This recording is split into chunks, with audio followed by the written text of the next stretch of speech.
Hi, good evening. My name is Norma Nevadas. I'm an AGAC MP student. Today I will be presenting History and Physical number 1 for Acute and Critical Illness, Nursing 5461.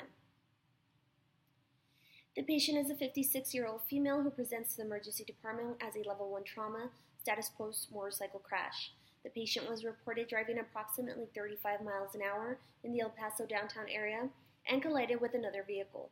Upon arrival to the ED, the patient was intubated with a 7.5 ET tube, 21 centimeters at the teeth, and due to a decrease in GCS, CT of the head and brain was obtained and resulted in a subarachnoid hemorrhage as well as a right temporal skull fracture. CT of the thorax included left closed rib fractures 3 through 5, and X-ray of the upper and lower extremities confirmed a left open distal femur fracture, a left elbow traumatic arthrotomy, left ankle fracture dislocation, and left distal radius fracture. The neuro team and the ortho team have been consulted for this case, and the TBI protocol has been initiated. For the ROSS, we are not able to obtain due to the patient being intubated and sedation.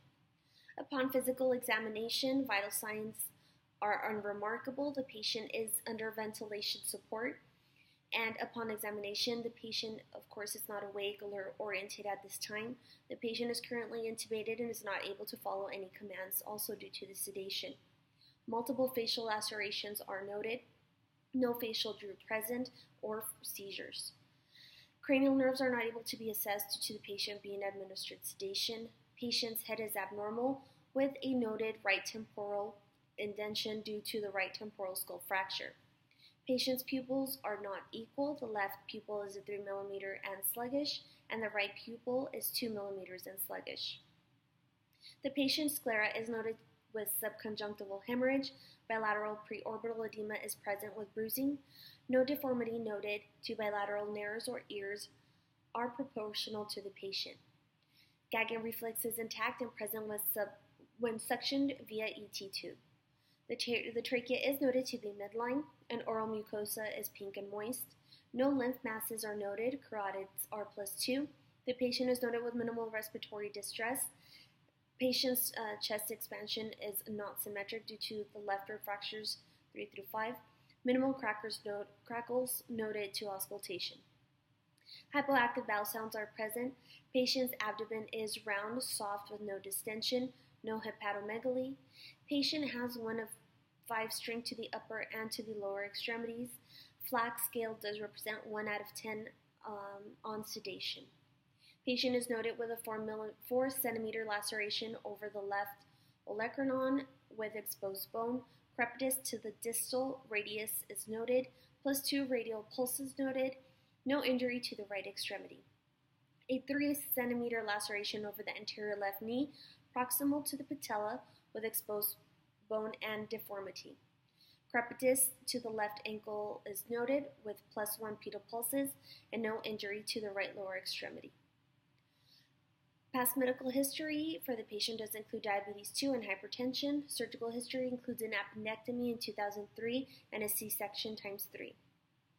Medications include acetaminophen 650 milligrams, Q4 hours for pain levels 1 through 4, aspart insulin scale, Q4 hours, clindamycin IV push 900 milligrams Q8 hours, famotidine 20 milligrams PO daily, fentanyl 50 mics IV push every 2 hours for pain level 5 through 6, fentanyl 100 mics IV push Q hours pain level 7 through 10, Keppra 500 milligrams IV piggyback BID, lisinopril 10 milligrams PO daily, and the patient is to be on a propofol drip, continuous drip, of course titrating for the patient's comfort level. Family history does include for the patient's mother diabetes, hyperlipidemia, hypertension, anemia, and thyroid disease. Patient's father includes diabetes, GERD, and UTI. The patient does not have any known drug allergies.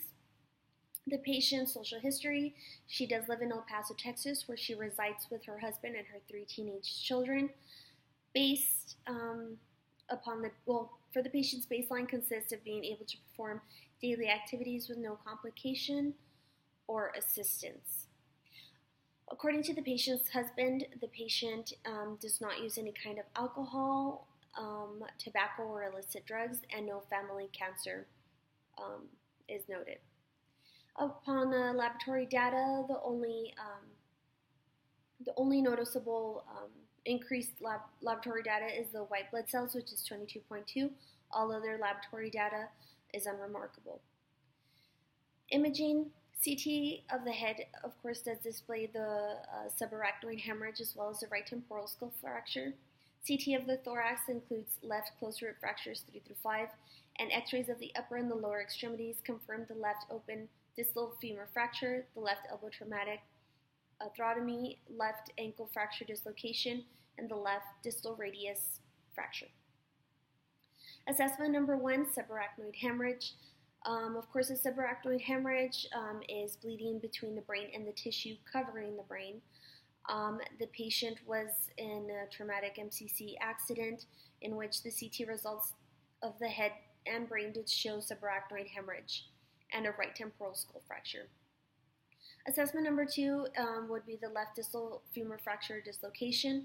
The left femur fracture, of course, the femur is the strongest bone in the body, and it takes a lot of force for it to break.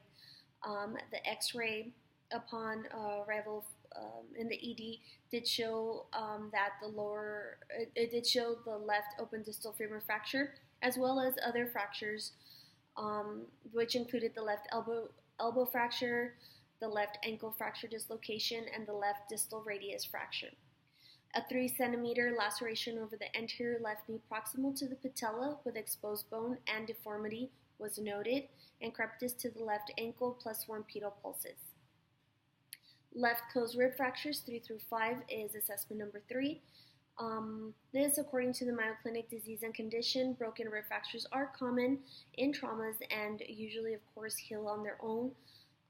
For this patient, we will be giving adequate pain control necessary for her to be able to breathe deeply and avoid any kind of other respiratory issues such as pneumonia. Patient's CT did also confirm, CT of the thorax did confirm the left closed rib fractures 3 through 5, and upon examination, the patient was noted to be intubated with minimal respiratory distress and minimal crackles upon auscultation. Patient's care plan is, of course, to be admitted to an intensive care unit with NeuroChecks Q1. The patient is to go to the OR tonight with the ortho team for a left distal femur IND of the knee, expanding X-fix, and left elbow IND, and possible left ankle X-fix. The patient is to be initiated with the TBI protocol. Per neurosurgery team, the patient is to be placed on a bolt with continuous ICP monitoring to be less than 15. No Lovenox is to be given. Antibiotic treatment includes clindamycin IV piggyback 900 milligrams Q8. GI prophylaxis include famotidine 20 milligrams PO daily. Pain control, acetaminophen 650 Q4 for pain 1 through 4. Fentanyl 50 mics for pain levels 5 through 6. And fentanyl 100 mics for pain levels 7 through 10. The patient is to be on anticonvulsants of Keppra 500 milligrams IV piggyback BID, and as mentioned before, the patient is to be on sedation propofol with a continuous drip, and that is to be titrated. Pantoprazole 40 milligrams daily, and aspart insulin scale Q4. Bowel regimen with Dococet 100 milligrams PO. And of course, the ortho and neurosurgery team are to are consulted for any kind of follow-ups, testing, and treatment. Thank you.